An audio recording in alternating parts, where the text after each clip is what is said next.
Hi hello ಎಲ್ಲರಿಗೂ ನಮಸ್ಕಾರ. Welcome to our YouTube channel. ಇವತ್ತಿನ ಕ್ಲಾಸಲ್ಲಿ ನಾವು ಗುರುತ್ವ ಅಂದ್ರೇನು, ಗ್ರಾವಿಟೇಷನ್ ಬಗ್ಗೆ ತಿಳಿತಾ ಹೋಗೋಣ.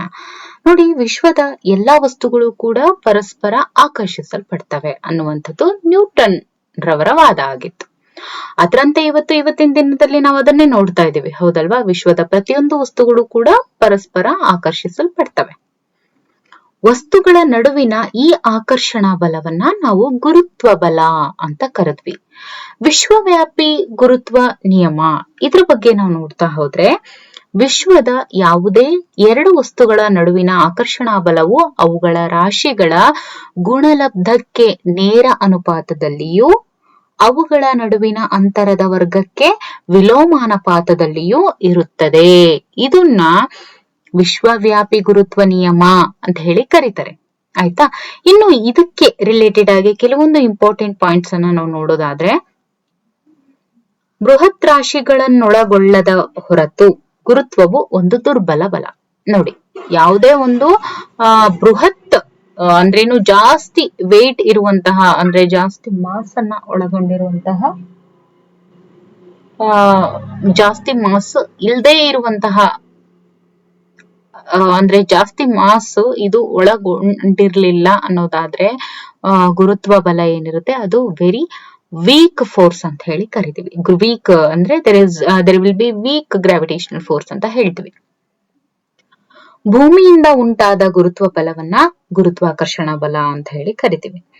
ಎತ್ತರ ಹೆಚ್ಚಿದಂತೆ ಗುರುತ್ವ ಬಲ ಕಡಿಮೆ ಆಗುತ್ತೆ. ಹಾಗಾಗಿನೇ ನೋಡಿ, ಏರೋಪ್ಲೇನ್ಸ್ ಆಮೇಲೆ ರಾಕೆಟ್ ಅಂತ ಏನ್ ಹೇಳ್ತೀವಿ ಅದಕ್ಕೆಲ್ಲ ಕಾರಣ ಇದೆ. ಅಂದ್ರೆ ಎತ್ತರ ಹೆಚ್ಚಿದಂತೆ ಗುರುತ್ವ ಬಲ ಕಡಿಮೆ ಆಗುತ್ತೆ. ಹಾಗೆಯೇ ಭೂಮಿಯ ಧ್ರುವಗಳೊಂದಿಗೆ ಸಮಭಾಜಕದ ಕಡೆಗೆ ಭೂಮಿಯ ಮೇಲ್ಮೈಯಲ್ಲಿ ಸರಿದಂತೆಲ್ಲ ಅದು ಕಡಿಮೆ ಆಗ್ತಾ ಹೋಗುತ್ತೆ. ಇನ್ನು ಒಂದು ವಸ್ತುವಿನ ತೂಕ ಭೂಮಿಯ ಆ ವಸ್ತುವನ್ನು ಆಕರ್ಷಿಸುವ ಬಲನೇ ಆಗಿರುತ್ತೆ. ಇನ್ನು ತೂಕವು ರಾಶಿ ಮತ್ತು ಗುರುತ್ವ ವೇಗೋತ್ಕರ್ಷಗಳ ಗುಣಲಬ್ಧವಾಗಿದೆ ಅಂತಾನು ಕೂಡ ನಾವು ಹೇಳ್ತೀವಿ. ಇನ್ನು ತೂಕವು ಸ್ಥಳದಿಂದ ಸ್ಥಳಕ್ಕೆ ಬದಲಾಗುವುದು, ಆದ್ರೆ ರಾಶಿಯು ಸ್ಥಿರವಾಗಿರುತ್ತೆ. ಆಯ್ತಾ? ವಸ್ತುಗಳನ್ನ ನೀರಿನಲ್ಲಿ ಮುಳುಗಿಸಿದಾಗ ಅವು ಪ್ಲವನತೆಯ ಬಲವನ್ನ ಅನುಭವಿಸ್ತವೆ. ಏನು? ಪ್ಲವನತೆಯ ಬಲವನ್ನ ಅನುಭವಿಸ್ತವೆ. ತೂಕವು ಸ್ಥಳದಿಂದ ಸ್ಥಳಕ್ಕೆ ಬದಲಾಗುತ್ತೆ, ಆದ್ರೆ ರಾಶಿ ಬದಲಾಗೋದಿಲ್ಲ. ವಸ್ತುಗಳ ಸಾಂದ್ರತೆ ದ್ರವದ ಸಾಂದ್ರತೆಗಿಂತ ಕಡಿಮೆ ಇದ್ರೆ, ನೋಡಿ, ವಸ್ತುಗಳ ಸಾಂದ್ರತೆ ಏನಿರುತ್ತೆ ಅದು ದ್ರವದ ಸಾಂದ್ರತೆಗಿಂತ ಕಡಿಮೆ ಇದ್ರೆ ಅವು ಆ ದ್ರವದ ಮೇಲೆ ಅವು ತೇಲ್ತವೆ. ಇನ್ನು ವಸ್ತುಗಳ ಸಾಂದ್ರತೆ ದ್ರವದ ಸಾಂದ್ರತೆಗಿಂತ ಹೆಚ್ಚಾಗಿದ್ರೆ ಅದೇನಾಗುತ್ತೆ, ಮುಳುಗ್ತವೆ. ಆಯ್ತಾ? ಇದಕ್ಕೆ ಸಂಬಂಧಪಟ್ಟಂತೆ ಕೆಲವೊಂದು ಬಹು ಆಯ್ಕೆಯ ಪ್ರಶ್ನೆಗಳನ್ನ ನಾವು ನೋಡ್ತಾ ಹೋದ್ರೆ, ಕಬ್ಬಿಣದ ಗುಂಡು ಮತ್ತು ಹತ್ತಿಯ ಚೆಂಡು ನಿರ್ವಾತ ಕೊಳವೆಯಲ್ಲಿ ಎರಡೂ ಕೂಡ ಒಮ್ಮೆಲೆ ಬೀಳತೊಡಗಿದೆ, ಏನಾಗತ್ತೆ? ನೋಡಿ, ಒಂದು ಕಬ್ಬಿಣದ ಗುಂಡು ಇದೆ, ಕಬ್ಬಿಣದ ಒಂದು ಗುಂಡು ಮತ್ತೆ ಹತ್ತಿಯ ಚೆಂಡು ನಿರ್ವಾತ ಕೊಳೆಯಲ್ಲಿ, ಮೀನ್ಸ್ ಒಂದು ವ್ಯಾಕ್ಯೂಮ್ ಅಲ್ಲಿ ಎರಡು ಒಮ್ಮೆಲೆ ಬೀಳ್ತಾ ಹೋದ್ರೆ ಏನಾಗುತ್ತೆ? ಕಬ್ಬಿಣದ ಗುಂಡು ಮೊದಲು ಹೋಗುತ್ತಾ ಅಥವಾ ಹತ್ತಿಯ ಚೆಂಡು ಮೊದಲು ತಳಭಾಗಕ್ಕೆ ತಲುಪುತ್ತಾ? ಎರಡು ಒಟ್ಟಿಗೆ ತಲುಪುತ್ತಾ? ಹತ್ತಿಯ ತುಂಡು ತೇಲಲು ತೊಡಗುತ್ತಾ ಅಂತ ಹೇಳಿದ್ದಾರೆ. ಅದಕ್ಕೆ ಉತ್ತರ ಬಂದು ಎರಡೂ ಕೂಡ ಒಟ್ಟಿಗೆ ತಲುಪುತ್ತೆ. ಭೂಮಿಯ ಮೇಲೆ ಗುರುತ್ವಾಕರ್ಷಣೆಯಿಂದ ವೇಗೋತ್ಕರ್ಷದ ಬೆಲೆಯು ಧ್ರುವ ಪ್ರದೇಶದಿಂದ ಸಮಭಾಜಕ ವೃತ್ತ ಪ್ರದೇಶದ ಕಡೆ ಚಲಿಸಿದಂತೆ ಏನಾಗುತ್ತೆ ಅಂತ ಕೇಳಿದ್ದಾರೆ. ಅಫ್ಕೋರ್ಸ್ ಅದು ಕಡಿಮೆ ಆಗ್ತಾ ಹೋಗುತ್ತೆ. ಇನ್ನು ಗುರುತ್ವಾಕರ್ಷಣ ಸ್ಥಿರಾಂಕದ ಮೌಲ್ಯ ಭೂಮಿಯ ಧ್ರುವ ಪ್ರದೇಶದಲ್ಲಿ ಬಹಳನೇ ಹೆಚ್ಚಾಗಿರುತ್ತೆ. ಭೂಮಿಯ ಮೇಲಿನ ಗುರುತ್ವಾಕರ್ಷಣೆಯಿಂದ ವೇಗೋತ್ಕರ್ಷದ ಮೌಲ್ಯ ಈ ಕೆಳಕಂಡ ಅಂಶವನ್ನ ಅವಲಂಬಿಸಿದೆ. ಏನು? ಭೂಮಿಯ ಮೇಲೆ ಒಂದು ಗುರುತ್ವಾಕರ್ಷಣೆಯಿಂದ ವೇಗೋತ್ಕರ್ಷದ ಮೌಲ್ಯ ಯಾವಾಗ್ಲೂ ಭೂಮಿಯ ದ್ರವ್ಯ ರಾಶಿಯ ಒಂದು ಅಂಶವನ್ನ ಅದು ಅವಲಂಬಿಸಿರುತ್ತೆ.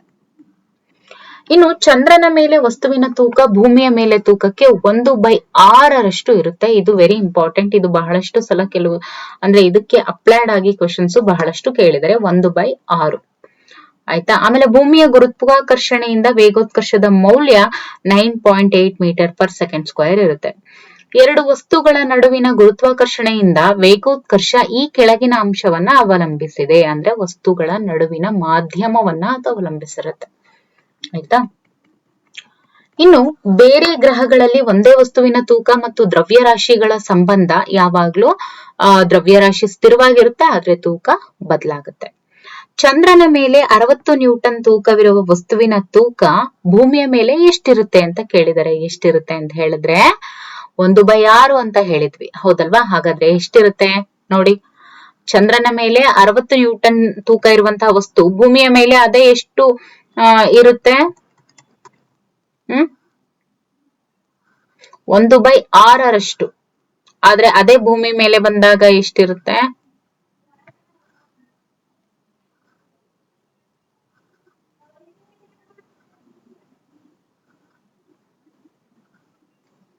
ಎಷ್ಟಿರುತ್ತೆ? 360 ನ್ಯೂಟನ್ ಅಷ್ಟು ಇರುತ್ತೆ. ಯಾಕೆ ಅಂದ್ರೆ ಅಲ್ಲಿ ವೆಯ್ಟ್ ಅಂದ್ರೆ ಏನು?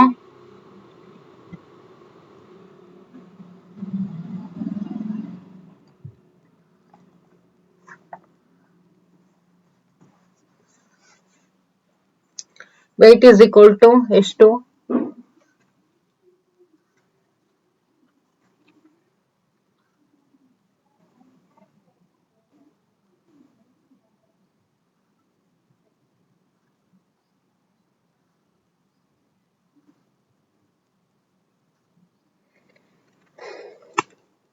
ಸಾರಿ, ವೆಯ್ಟ್ ಎಷ್ಟು?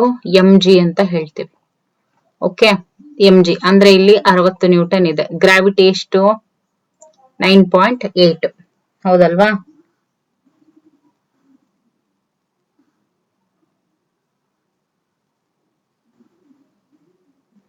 ಸೊ ನೋಡಿ,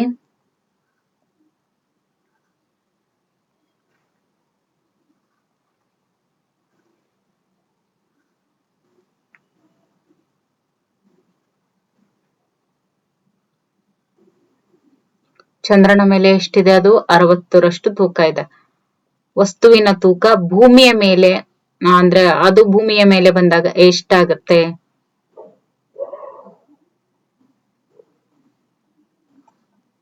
ಗ್ರಾವಿಟಿ ಬಂದು 9.8 ಇದೆ, ಆದ್ರೆ ಭೂಮಿಯ ಮೇಲೆ ಗ್ರಾವಿಟಿ, ಓಕೆ, ಅದನ್ನ ನೋಡಿದಾಗ ಯಾವಾಗ್ಲೂ ಅಲ್ಲಿ 1/6 ಅಂತ ನಾವು ಹಿಂದೆ ನೋಡಿದ್ವಿ, ಹೌದಲ್ವಾ?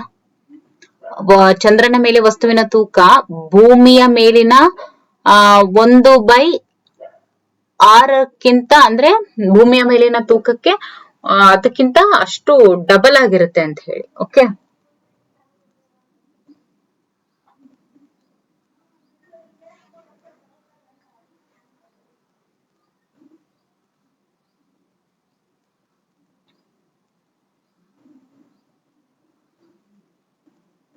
ಡಬಲ್ ಅಲ್ಲ ಅದು. ಓಕೆ,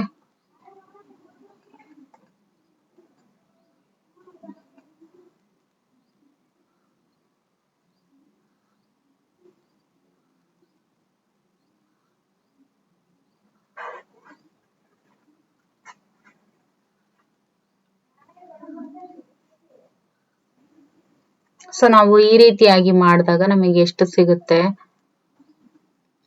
1 ಸಿಗುತ್ತೆ, ಅಂದ್ರೆ 10. ಸೊ ಎಷ್ಟು ಸಿಗುತ್ತೆ? 10 ನ್ಯೂಟನ್ ಸಿಗುತ್ತೆ. ಸೊ ಉತ್ತರ ಬಂದು 10 ನ್ಯೂಟನ್ ಆಗುತ್ತೆ, 360 ಅಲ್ಲ. ಓಕೆ, ಉತ್ತರ ಏನು? 10 ನ್ಯೂಟನ್. ಓಕೆ, ಉತ್ತರ ಏನು? 10 ನ್ಯೂಟನ್. ಯಾಕೆ ಅಂದ್ರೆ ಇಲ್ಲಿ ನಾವು ನೋಡಿದ್ವಿ ಏನಂತ? ಚಂದ್ರನ ಮೇಲೆ ವಸ್ತುವಿನ ತೂಕ ಭೂಮಿಯ ಮೇಲಿನ ತೂಕಕ್ಕಿಂತ 1/6ರಷ್ಟು ಅದು ಹೆಚ್ಚಿರುತ್ತೆ ಅಂತ. ಓಕೆ, ಹಾಗಾದ್ರೆ ಹೆಚ್ಚಾಗಿರುತ್ತೆ ಅಂದ್ರೆ 1/6ರಷ್ಟು ಅದು ಹೆಚ್ಚಾಗಿರುತ್ತೆ ಅಂತ ಹೇಳಿದಾಗ ಇಲ್ಲಿ ಎಷ್ಟಿರುತ್ತೆ? ಅದು ಭೂಮಿ ಬಂದಾಗ ಅದು ಬರೀ 10 ನ್ಯೂಟನ್ ಇರುತ್ತೆ. ಅದೇ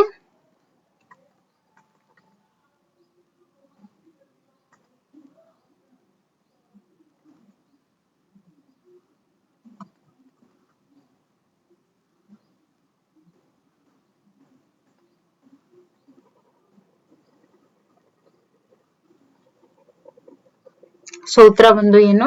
10 ನ್ಯೂಟನ್ ಆಗಿರುತ್ತೆ. ಭೂಮಿಯ ಒಂದು ನಿರ್ದಿಷ್ಟ ಸ್ಥಳದಲ್ಲಿ ಗುರುತ್ವಾಕರ್ಷಣೆಯಿಂದ ವೇಗೋತ್ಕರ್ಷದ ಮೌಲ್ಯ 10 ಮೀಟರ್ ಪರ್ ಸೆಕೆಂಡ್ ಸ್ಕ್ವೇರ್ ಅಂತ ಭಾವಿಸಿ, ಆ ವಸ್ತುವು ಭೂಮಿಯ ಮೇಲ್ಮೈಯಿಂದ ಭೂಮಿಯ ತ್ರಿಜ್ಯದಷ್ಟು ಎತ್ತರದಲ್ಲಿ ಇದ್ದಾಗ ಆ ವಸ್ತುವಿನ ಮೇಲೆ ಗುರುತ್ವಾಕರ್ಷಣೆಯಿಂದ ವೇಗೋತ್ಕರ್ಷ ಯಾವಾಗ್ಲೂ 2.5 ಮೀಟರ್ ಪರ್ ಸೆಕೆಂಡ್ ಸ್ಕ್ವೇರ್ ಆಗಿರುತ್ತೆ. ಆಯ್ತಾ? ಒಂದು ವಸ್ತುವಿನ ತೂಕ 9.8 ನ್ಯೂಟನ್ ಆಗಿದ್ದು ಅದರ ವೇಗೋತ್ಕರ್ಷವನ್ನ 9.9 ಮೀಟರ್ ಪರ್ ಸೆಕೆಂಡ್ ಸ್ಕ್ವೇರ್ ಏರಿಸಬೇಕು ಅಂದ್ರೆ ಬೇಕಾಗುವಂತಹ ಬಲದ ಪರಿಮಾಣ ಎಷ್ಟು? 9.8 ನ್ಯೂಟನ್ ಅಷ್ಟೇ ಬೇಕಾಗಿರುತ್ತೆ. ಓಕೆ, ಆಮೇಲೆ ಭೂಮಿಯ ಮೇಲಿನ 60 ನ್ಯೂಟನ್ ತೂಕವಿರುವ ಮನುಷ್ಯನ ತೂಕ ಚಂದ್ರನ ಮೇಲೆ ಎಷ್ಟಿರುತ್ತೆ ನೋಡಿ. ಇಲ್ಲಿ ಅದೇ ಕ್ವೆಶನ್ ಅನ್ನ ಇಲ್ಲಿ ಉಲ್ಟಾ ಕೇಳಿದ್ದಾರೆ ಅಷ್ಟೇ. ಓಕೆ, ಭೂಮಿಯ ಮೇಲೆ 60 ನ್ಯೂಟನ್ ತೂಕ ಇರುವಂತಹ ಮನುಷ್ಯ ಚಂದ್ರನ ಮೇಲೆ ಎಷ್ಟಿರ್ತಾನೆ. ಓಕೆ, ಚಂದ್ರನ ಮೇಲೆ ಎಷ್ಟಿರ್ತಾನೆ. ಭೂಮಿಯ 1/6 ಅಂತ ಹೇಳಿದ್ರೆ ಇಲ್ಲಿ ಭೂಮಿಯಲ್ಲಿ ಎಷ್ಟಿದೆ, ಇಷ್ಟಿದೆ. ಹೌದಾ?